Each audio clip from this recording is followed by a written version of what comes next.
Hi, I'm Denise Simpson, a master life and leadership coach who helps women step into their authentic and feminine power so they can lead like visionaries, influence with grace, and create a legacy of contribution and service. You'll hear about real leadership clients with real problems, navigating their success in life, business, and career. If you're ready to become a masterful leader, then this podcast was made for you. So let's get started.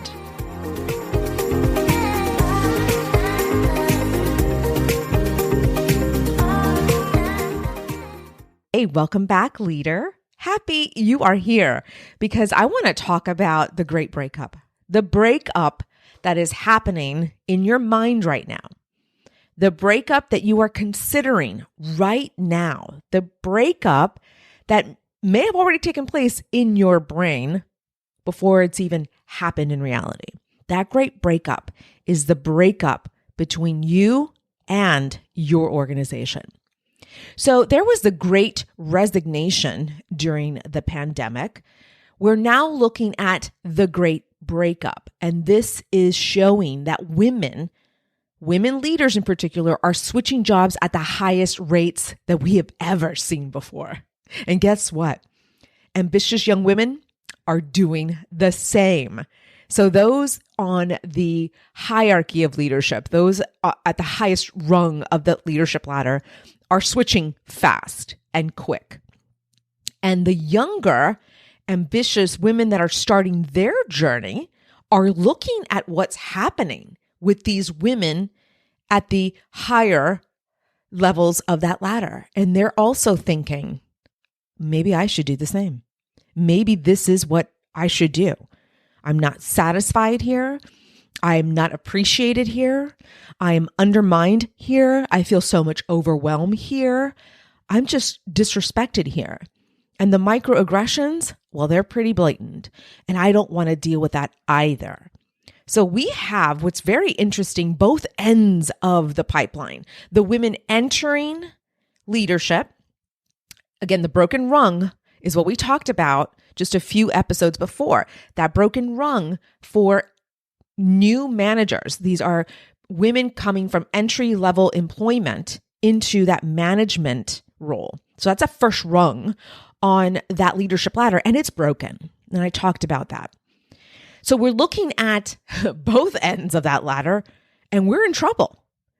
So the women in mid-career, mid-leadership career are going, what is happening?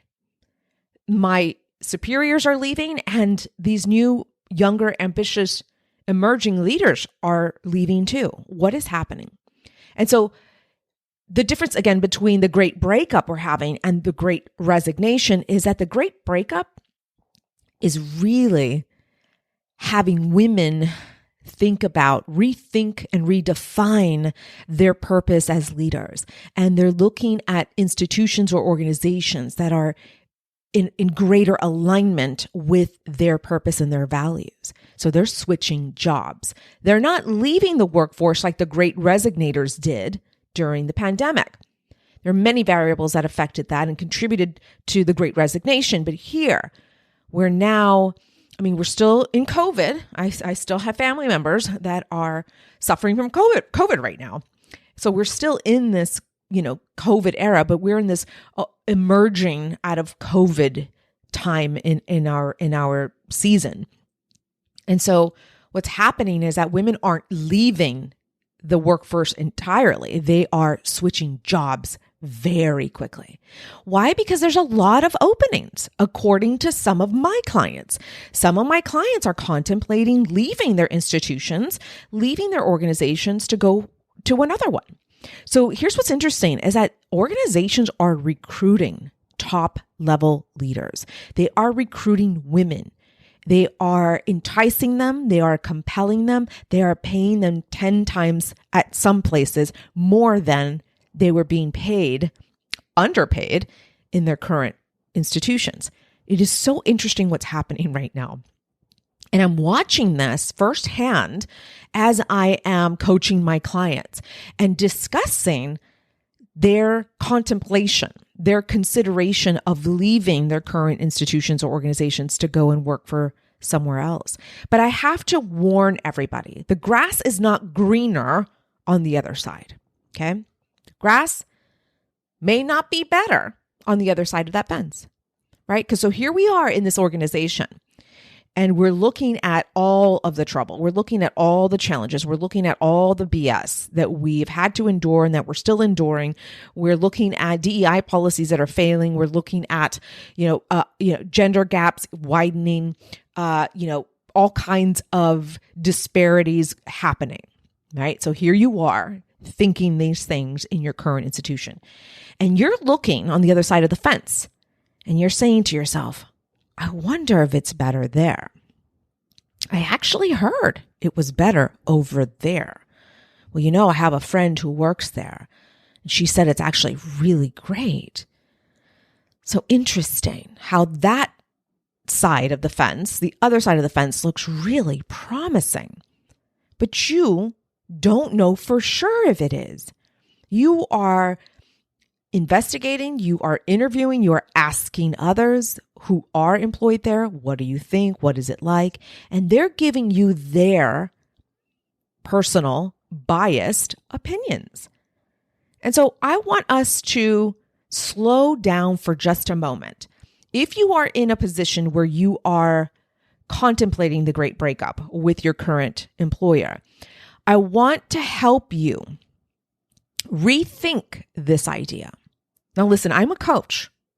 I'm going to present to you all sides of the situation. I don't see it as black and white. I see it all shades of gray, especially when we're dealing with humans and their minds. You have many choices. You have many ways to think about a situation. And this is why the title of this episode is Rethink the Great Breakup. So if you are in a place where you've had it, you can no longer bear this employer, you are suffocating, you are ready to roll, okay? And you are headhunting, you are looking, you are being recruited, you are asking around. Where would I best fit? Where's the best fit for my values and my purpose as a leader? Okay, I get it. You're there. You're on the cusp. You're on the edge of that boundary. I get it, my friend. So I want for you to take on or consider taking on a new way of thinking of this. Okay. Now stay with me, my friend. Stay with me. I don't want to lose you at this point. You may have already made up your mind, and that's great. Listen, I will support you no matter what you do. That's my job as your coach. But my job as your coach, and I would be doing a disservice to you if I did not present a reframe for this situation. Okay. So rethinking the great breakup looks like slowing down and looking at this whole situation as a relationship. Listen, I love this term that they use, the great breakup, right? Like we women are breaking up with our horrible, toxic lovers, partners, spouses, whatever. It's so interesting. I bet it was a non-female who made up that stupid label, the great breakup. Anyway, that's my side note, my brain side note on that. But I want for you to think of this as the relationship. It's a big relationship, isn't it? The relationship between you and your employer. Now, hear me out. You spend easily 50 plus hours a week working for your employer. Am I right? 50 plus maybe? Now, you may be physically in the office for 40 hours, but the other 10 plus hours, you're contemplating, you're ruminating, you're thinking about things at home. Yeah, you're probably taking things home, right? You may not be doing physical work for the employer, but you are definitely ruminating. And you're spinning with thoughts, and you're spinning with judgment, and you're spinning with all kinds of feelings. So trust me, the 10 plus hours a week that you're doing for and working for this employer are happening in your brain, in your home. So if we're looking at this as a relationship, a very important one, your employer provides you with a salary. Your employer also provides you with health insurance, with your retirement plan, with other incentives to work for them. That's a big relationship, yeah? You're exchanging time for the money. You're exchanging your energy for that money. You are exchanging your value for that money. So that's a big relationship. It's an important one. But there is no greater relationship than the relationship that you have with yourself. Okay, stay with me. You, my friend, are in a relationship with yourself, with your body, with your money, the relationship you have with food, the relationship you have with your in-laws, the intimate relationship you have, or your extended family relationships. You are in a relationship with many entities. You're in a relationship with the government. You're paying your taxes, aren't you? That's a relationship. You also have a relationship with your culture. You take your culture everywhere you go, don't you? You have a relationship with so many entities. But there is no greater relationship than the relationship that you have with your own self. Because it's not about you and how shitty that employer is. It is not about you and how whacked out your in-laws are. It is not about you and your relationship with your lover. It is about you and you, the relationship you have with yourself. I'm talking about how you want to think about entities, how you want to think about your relationship with your employer. So the great breakup happens because we have expectations of our employer that are not being met, right? Reality is saying, yeah, you're not meeting my standards. You're not meeting my expectations. I gotta go. But here's what I want to say. You get to change the relationship in your mind about your employer. I know some of you are like, this is crazy, Denise. Are you crazy? No, I am not. You can change any relationship that you want in your own mind. It is the thoughts that you are having about that relationship that is causing that fallout. It is causing that, challenge or that difficulty that you're having. So as you know, I coach my executive level clients on life and leadership. So yes, I am their executive coach, but we also coach on life stuff. And here's what's very interesting. I have these high performing top level executives and they excel in the workplace, but there are things in their personal lives that aren't being met. And sometimes it's a marriage. Sometimes it's an intimate relationship that is not working out. They're putting all of their time, effort, emphasis on the workplace and not putting time, effort, or emphasis on their intimate relationships. And so divorce happens, separation happens, a battle in the courtroom happens. And so I tell my clients, it only takes one person to change a relationship. And that's when my clients go, okay, you're crazy. And it is true. This is, of course, if boundaries weren't crossed. Okay, listen, if there's a boundary that's crossed in my marriage, trust me, he will be out the door. That's it. Boundaries have been set. An agreement has been set. You cross that boundary, you break that boundary, you're out. These are non-negotiables for me. Okay. So I'm not saying stay in an abusive or, challenging, toxic marriage or relationship because, it only takes one person to change this. No, if boundaries have been broken, then you, my friend, get to do whatever you want to do from there.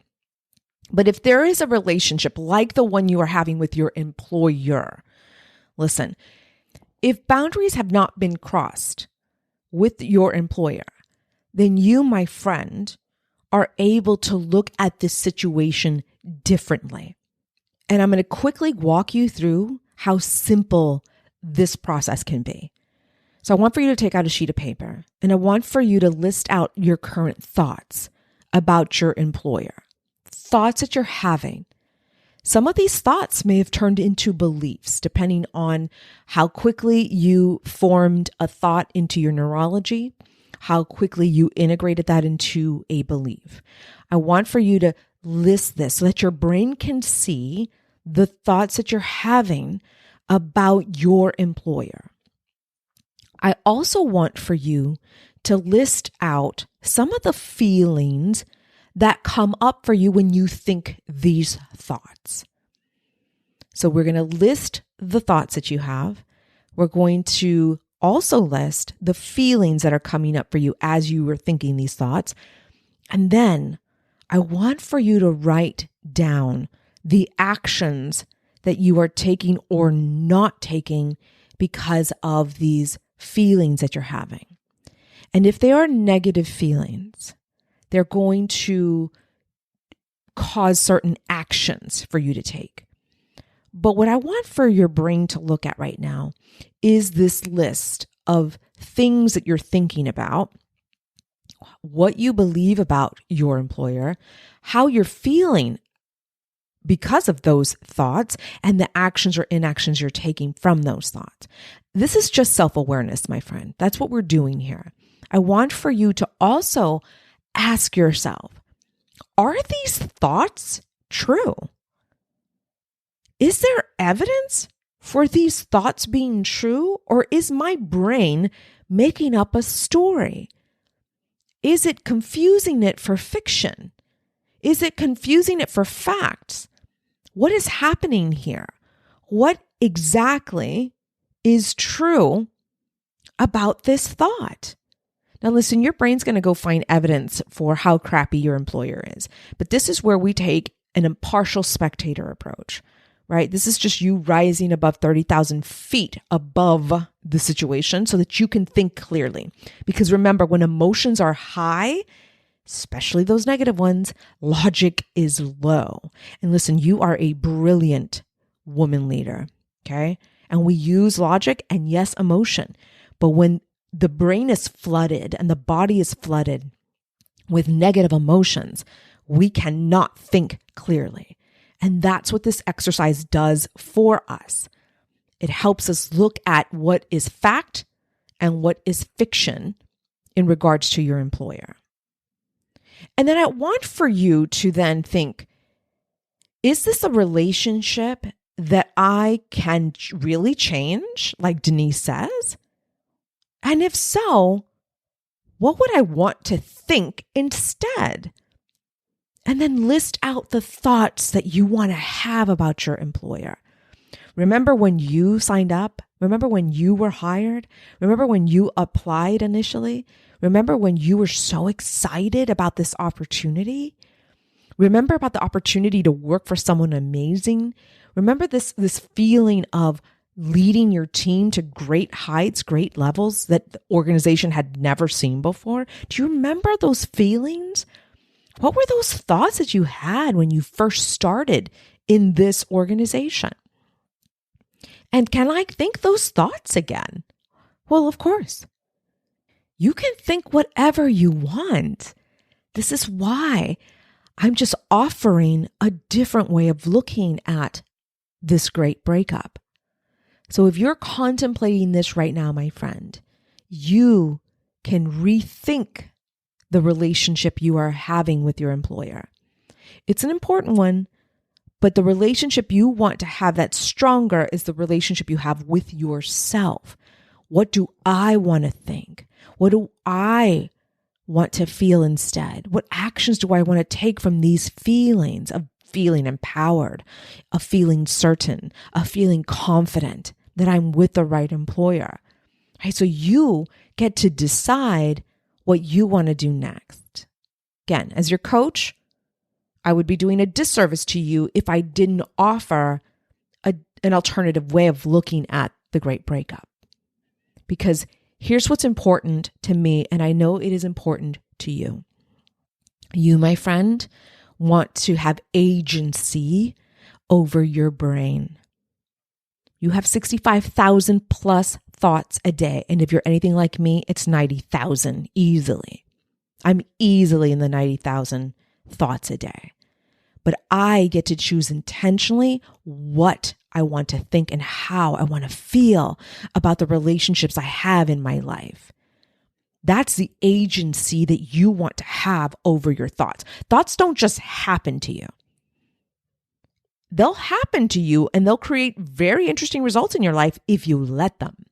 But we are deliberate and we are intentional leaders. So we decide on what we want to think and how we want to feel about the relationships we have, especially the relationship we have with a very important entity, our employer. And plus, one last thing I'll leave you with. I'm a little selfish. I want more women in this pipeline of leadership. Listen, I want for the newer, emerging, aspiring, invigorated female employee to come in strong with lots of momentum. I want her to feel inspired because she sees you at the top of that hierarchy, because she sees you as a representation of what women can accomplish in that organization. That's what I want for her. And I want for you, who's at the top of that mountain, to feel fulfilled, to feel rewarded, to feel purposeful in her role as a leader in that organization. I want the best for every single woman on the pipeline of leadership. And I, as your coach, am helping you see things in a different way. Now it's up to you how you want to move forward in this relationship. And I trust that whatever you decide is best for you. All right, my friend, I am wishing you a fantastic week ahead. Drop me your DMs over on Instagram. Would love to hear from you at Dr. Denise Simpson. All right, take good care. Bye for now. Hey, leader, do you want weekly leadership tips, coaching, and training straight to your email inbox? Yeah, I thought so. Head over to drdenisesimpson.com/leadership. Again, that's drdenisesimpson.com/leadership. Just submit your name and your email address, and we'll get started right away. I look forward to serving you inside your email inbox. See you soon.